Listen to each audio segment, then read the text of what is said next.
안녕하세요. 닥터 이재순의 암과 면역 이야기입니다. 오늘은 면역 치료에 대한 전반적인 이야기를 한번 해볼까 합니다. 일전에 면역이란 내 몸을 외부로부터 지켜주는 일종의 방어체계라고 말씀드린 적이 있습니다. 전에 우리의 몸을 하나의 국가에 비유를 하자면 이 면역체계라는 거는 우리 몸, 국가를 지켜주는 일종의 군대라고 말씀을 드렸는데요. 내 몸에 해가 되는 것으로부터 내 몸을 지켜주는 게 바로 면역이고요. 세균이나 바이러스 등이 우리 몸에 들어오게 되면 이 면역이 외부로부터 들어온 세균과 바이러스를 물리쳐서 우리 몸을 지켜주는 거죠. 면역은 외부에서 들어오는 것들 뿐만 아니라 우리 몸에서 정상적으로 발생하는 이상세포들도 걸러주게 되는데요. 우리 몸의 정상세포가 변형을 해서 나타나는 이상세포, 즉 암이 되기 전 단계인 전암세포들도 우리 몸의 면역이 처리를 해주는 거죠.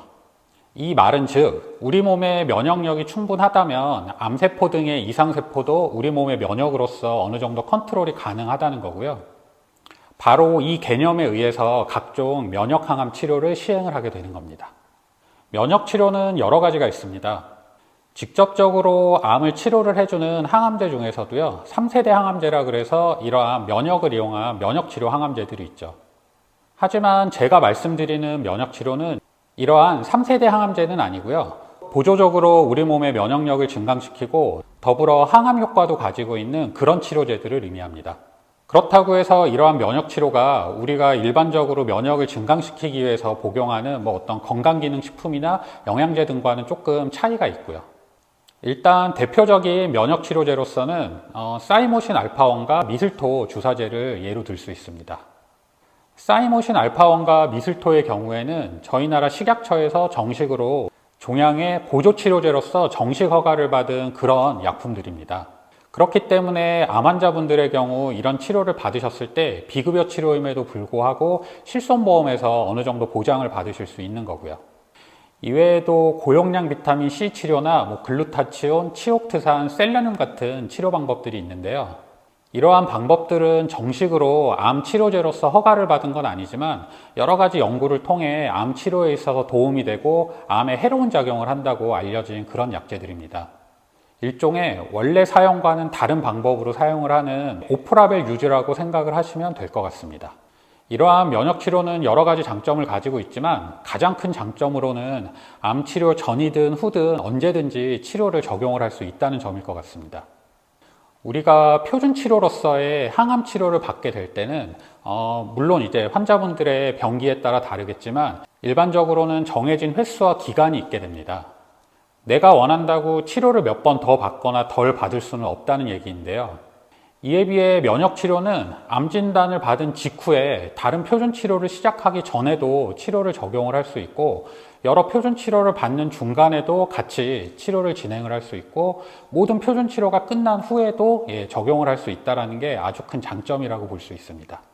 이렇게 치료 시기가 비교적 자유로운 이유는요, 이러한 면역치료제 같은 경우에는 대부분 큰 부작용이 없기 때문인데요. 대부분의 면역치료는 특별한 부작용이나 이상 반응이 없는 안전한 치료 방법이라고 할 수 있거든요. 또한 이러한 면역치료는 항암치료 과정에서 오는 여러 가지 부작용을 경감시켜주는 효과도 있습니다. 대표적인 표준치료제인 항암치료제 같은 경우에는요, 이 치료제의 특성상 암세포만을 특징적으로 공격을 한다기보다는 빠르게 분열을 하는 암세포의 특징을 공격을 하게 되는데요. 이러다 보니 암세포뿐만 아니라 정상적으로도 빠르게 분열을 하는 여러 가지 세포들에 영향을 미치고 이러한 세포들을 파괴하게 됩니다. 이 때문에 각종 부작용이 발생을 하게 되고요. 항암을 해보신 분들은 아시겠지만 항암을 하시는 환자분들이 가장 걱정을 하고 신경을 쓰는 것 중에 하나가 백혈구 수치, 즉 호중구 수치를 많이 생각들을 하시는데 이 호중구가 바로 대표적으로 면역력을 나타내는 수치로서 우리가 항암 치료를 받게 되면 빠르게 분열을 하는 이러한 면역세포들이 같이 손상을 입게 돼서 면역력 저하가 나타날 수 있는 거죠. 즉 호중구 저하로 연결이 될 수 있는 겁니다. 따라서 우리가 이러한 항암 치료를 받을 때 보조적으로 면역 치료를 같이 받게 되면 부작용으로 인해 떨어진 면역력을 어느 정도 끌어올릴 수 있기 때문에 항암 치료 과정에서 발생하는 여러 가지 부작용을 경감을 시킬 수 있는 거죠. 나아가 수술이나 방사선 치료 과정을 통해서 떨어진 체력도 비교적 빠르게 회복을 시킬 수 있고요.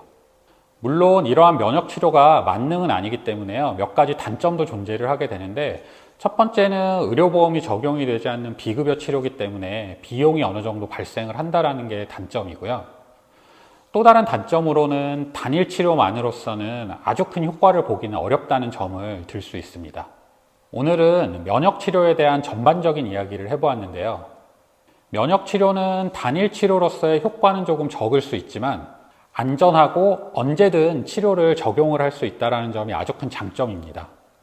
또한 보조적인 치료 효과도 매우 뛰어나기 때문에 기존의 표준 치료와 병행을 하거나 치료가 끝난 이후에라도 재발 방지를 위한 치료로서 매우 좋은 치료라고 할 수 있죠. 이상 암과 면역 이야기의 이재순이었습니다. 감사합니다.